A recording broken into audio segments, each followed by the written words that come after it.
The latest numbers from new CBS News national polling find President Biden and former President Donald Trump running neck and neck among likely voters.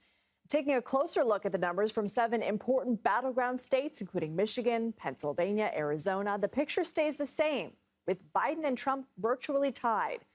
This after Biden ended his D-Day anniversary trip to France and Trump returned to the campaign trail for the first time since his felony conviction, with events in Phoenix and California before finishing off with a rally in Las Vegas on Sunday. Joining me right now to discuss in Studio 57 is CBS News' Executive Director of Elections and Surveys, Anthony Salvanto. So, Anthony, thanks for being with us. This is the first CBS News poll on voter sentiment since Trump's felony conviction. Did that move the needle? A little bit, right? And I emphasize a little bit because it hasn't dramatically changed the race. But let me tell you why. For context here, you have most voters saying that conviction is not a factor. Right? Few people do, but most of them don't. And then you put that in context with other issues, and the top ones are the economy and inflation, and the Trump conviction ranks way down here. There's a couple of reasons for that. One of them is that Republicans do not say this is a top issue. They think the trial was political. They think the charges weren't serious. So they are somewhat behind this low ranking. Having said that, that's where we are.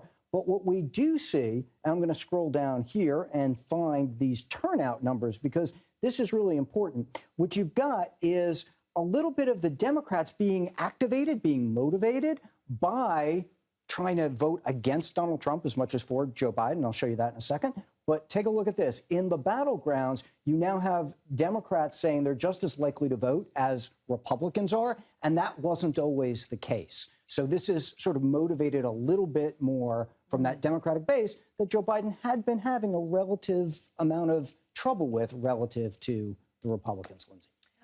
What do you think campaigns might do with information like this, how they might pivot? Well, take a look at this. I'm going to scroll back here to the motivation for a lot of those Joe Biden voters. This number here, why are you voting for Joe Biden?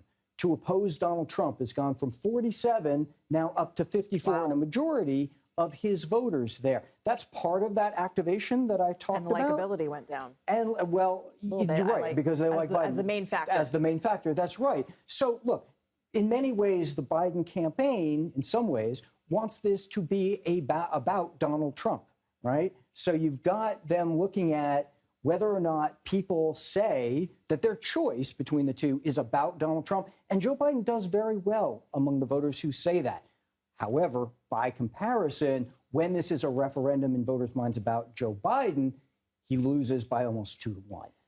I want to ask you a trick question because I don't know how much the poll dived into concerns about the economy. But economy, on the slide you just showed us, was the #1 issue for Republican voters. Yep. How do you reconcile that with the reality of the economic picture, which is that inflation is falling, wages are increasing, unemployment is still relatively low? I mean, the overall picture, as we've been reporting here at CBS News 24/7, is that this is a strong economy. Well, that's a great question. And in many ways, it's the most important question of this election in this way. We know about the macro numbers that you described. The stock market is up. But then again, a lot of people don't have investments in the stock market. We know that the macro numbers, the rate of inflation is going down.